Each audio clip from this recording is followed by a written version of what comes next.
Former police officer and founder of Fair Cop, Harry Miller. Good morning, sir. How are you? I'm very well, Jeremy. Very well indeed. Shabana Mahmood. We're not altogether sure whether this is just political posturing or real intent, but she will announce this morning what she is calling, unbelievable, the most sweeping overhaul of policing in the service's 200-year history. 3 parts. She wants to bring sort of elite forces down to about 12. She wants to scrap non-crime hate incidents. So if I do insult you, you won't be able to go back to the police. And interestingly, which I think is just seismic in terms of its brilliance, Harry, to get more bobbies back on the beat. That's shocking, isn't it? Yeah, absolutely shocking. Well, there's one way that she can get a whole bunch of bobbies back on the beat and save a load of money, and that is by getting rid of the absolute ridiculous monolith, which is the College of Policing. Yeah. This place has got an annual budget of about 70 million. It's got 782 members of staff, and it spends 52 million quid on wages. Now, if you break that down, that's round about £66,000 per employee. Now, what you could do quite easily is shut that down, get rid of it, and employ 1,500 to 2,000 coppers for that, and that would be a much better spend. So it's no good banging on about us not having enough police forces, or this other ridiculous thing where police officers have got to respond within 15 minutes, otherwise, they're going to get in trouble. The problem with that, Jeremy, is this. You're a frontline cop. You go along to somebody who has been burgled, some old lady who's been burgled. You go there, you find out that actually you take the initial report, but she's devastated. Then you get another call come in, and you're supposed to leave this devastated person in order to meet your critical timeline target. That's not how policing should be. But no, it would be good. I'm not sticking up for it. I think they're just words. But I mean, yeah, I do think the issue, I think it started with the Tories, by the way. I don't lay this totally at Labour. I think they've exacerbated a ridiculous decision that started with Theresa May, which is to cut. You're an ex-police officer. You get intel by being on the street. I don't understand how all of that has been stripped away. You're absolutely right about the College of Policing. Also, the bosses, Blexley always says, they just want to climb the greasy pole. It's all about diversity and box ticking. I was scared of the police when I was growing up, Harry. I see people laughing at the police now. The whole thing's changed, mate. Yeah, absolutely. There needs to be a healthy respect for the police. Now, one of the problems that we've got, Jeremy, quite honestly, is this obsession we have with so-called neighbourhood and community policing. We saw this with the debacle in the West Midlands, where it turned out that the chief constable there, part of his interview panel, was the local imam from the local mosque. And then, of course, we found out that the same group of people, the same group of radical Muslims, were placing pressure on him and his force to ban the Israeli football team.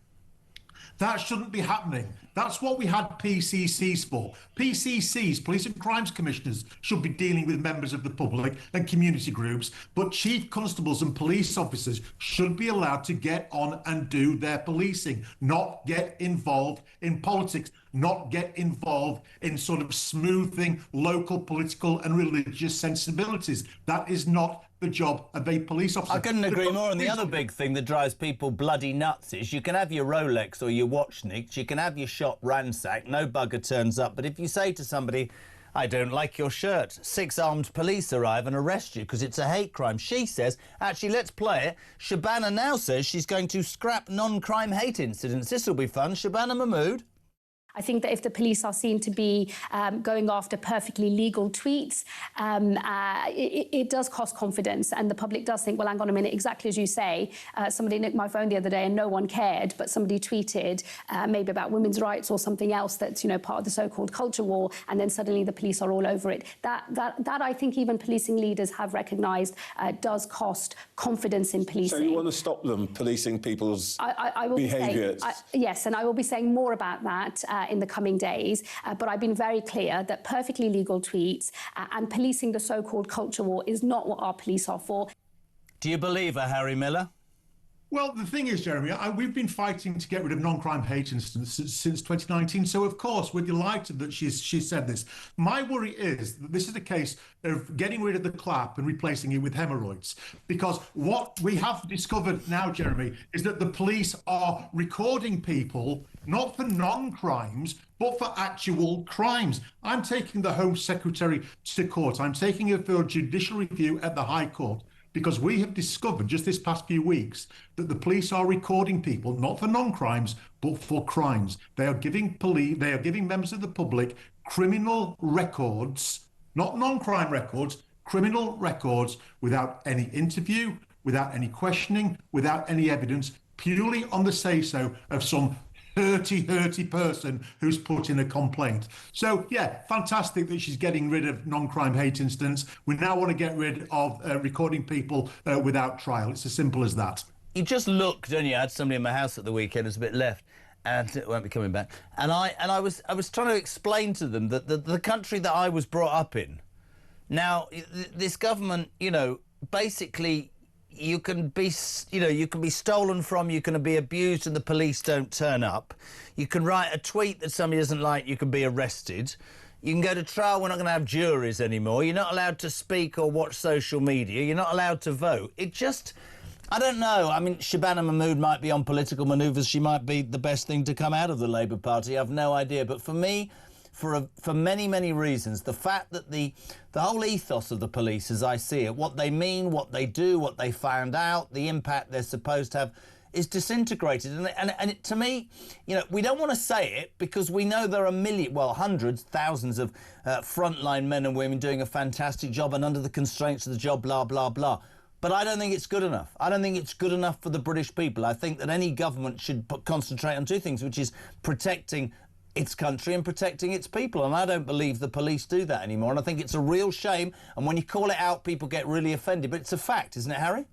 Yeah, it's absolutely a fact. And the sad fact is that generally police officers want to do their job. They want to get out on the streets and do policing. I've got a lot of time for the regular Bobby on the beat, for police sergeants, for some police inspectors. But once you get above the rank of inspector, you've got a managerial class who are only interested in satisfying people further up the greasy pole so that they can climb it. What we need is police officers who are well versed in the law, who are told that the only thing they are supposed to be policing is the law. That's it. Not hurt feelings, not politics, not religious sensitivities, the law. In order to do that practically, they've got to know the law.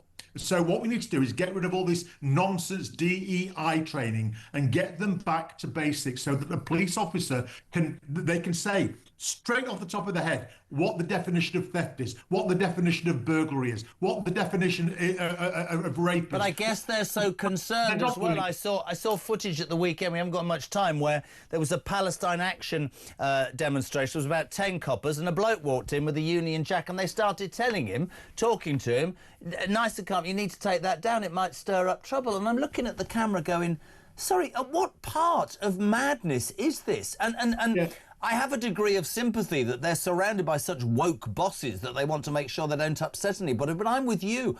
Policing should be about prosecuting people who break the law, the difference between right and wrong, good and bad, evil and whatever, I don't know. And we seem to have lost that, mate. And I, listen, whether I believe it or not, one thing's for sure, somebody has to do something about, you know, the state of the police forces in this country. Listen, come on again, mate. Loved it. Especially your clap to hemorrhoids comment. Harry Mirror, you're very kind. Thank you very much indeed. Do you know what my